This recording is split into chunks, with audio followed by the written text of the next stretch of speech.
I like to stay here and now. Fame is fickle. It stirs up envy, fame, you know. Well, who is she? Who does she think she is, Marilyn Monroe? Kind of thing, you know? Yeah. If that, and you have that in your daily life, and you run into that. I like people, but the public scares me. But I like people. I think I genuinely care for people. But the public, in quotes, they scare me.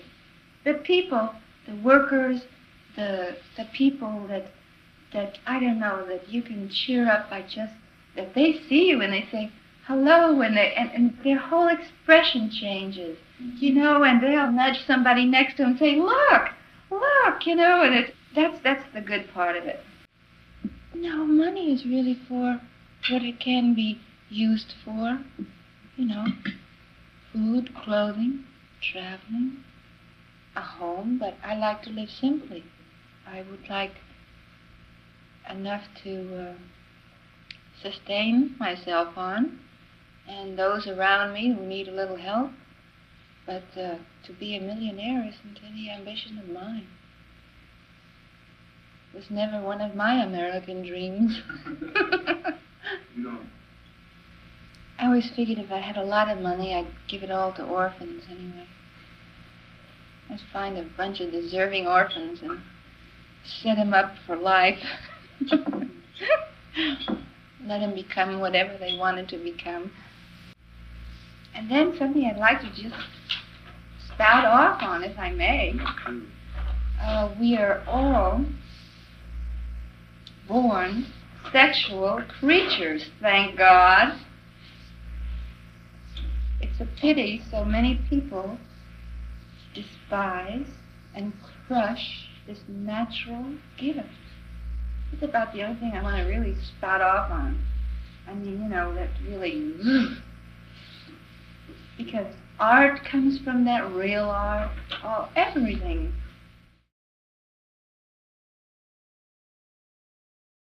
Let's talk about the end of her life. What was that like to find out? It was very sad. I was in New York. July 18th, we finished working together. I went to New York. I was doing a big series with a big layout with a cover for a magazine called Cosmopolitan Magazine. Also, we had done this book together. I had put it all together. And on a Friday afternoon, I was in my office at the Sunday newspapers. I was a correspondent.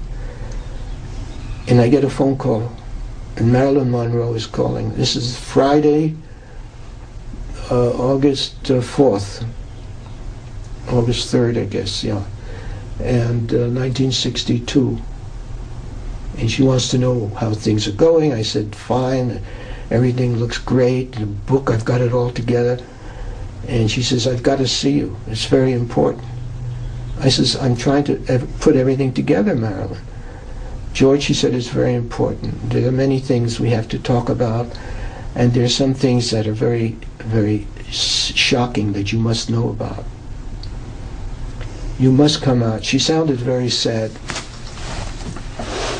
I said, if you feel it's that urgent, then I'll come out. This is Friday. I'll try to get out there Monday. I'll fly out Monday. And so that weekend, I went to the country. And Sunday morning with my brother-in-law, we went to a little store to get some rolls and things. And I sat in the car listening to the radio music. And my brother-in-law went in to buy some things, and he comes running out, and he says, did you hear it on the radio? I said, what? I said, I didn't hear it, it was music. He says, I just heard on the radio in the shop, Marilyn Monroe is dead. And I turned white. I said, I can't believe it. I'm supposed to leave Monday to see her.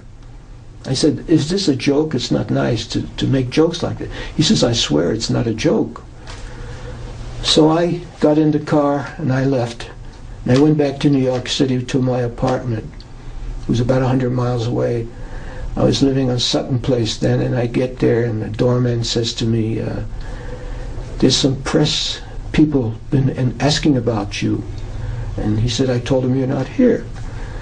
So I said, all right, good. So I went up to my apartment, the phone's ringing and everything. I put on the TV and the radio, and everything is Marilyn Monroe is dead. And the phone rings, it's Associated Press, a big agency, wanting a statement. And I said, look, I just got here. Give me a chance to get my breath. I promise I'll talk to you, but not right now. My mind is not here, you know. So I tried to get some sleep that night. I couldn't sleep. In the morning I went to my office. And what was the sense of shock? Describe the shock. Who? I turned white. I couldn't believe it, that she's dead. Here, she's expecting me Monday morning.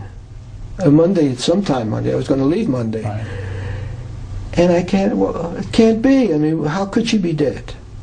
They didn't know. They just found her dead, that's all. Because the details didn't come out then about the housekeeper and, you know, all that. What did you lose? What did I lose? I lost a friend, a dear friend, when I lost her.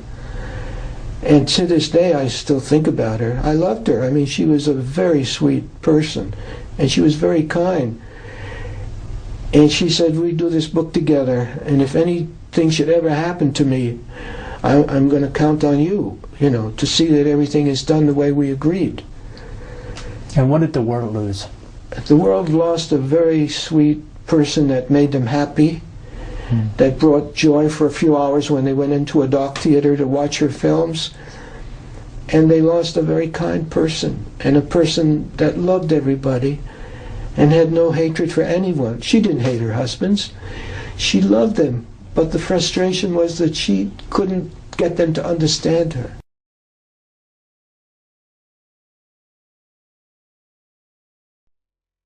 Once again, Marilyn seized the opportunity to find salvation in the camera.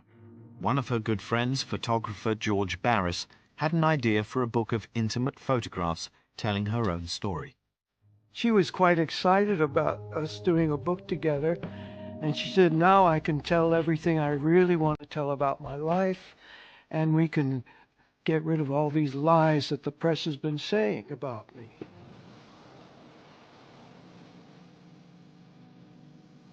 They decided to take photographs by the ocean at Santa Monica.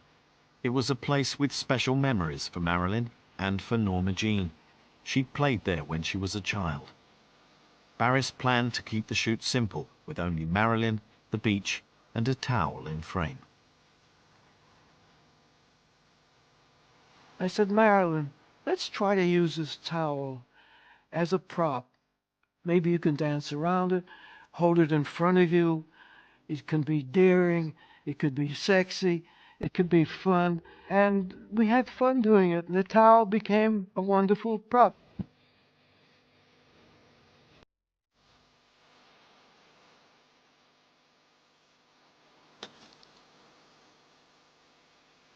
Barris prepared to shoot the last roll of what would be Marilyn Monroe's final photo session. The sun had gone down, it was windy, it was cold, and Marilyn said, can't we stop? I'm getting cold. And I said, there's only one film left in the camera, Marilyn. And she said, but George, you're always saying that. And I said, no, honestly, it's the last picture. So we took the towel or the blanket, we put it over her legs, and she said, I'll blow a kiss to you. She puckered up her lips, and she said, George, this is just for you.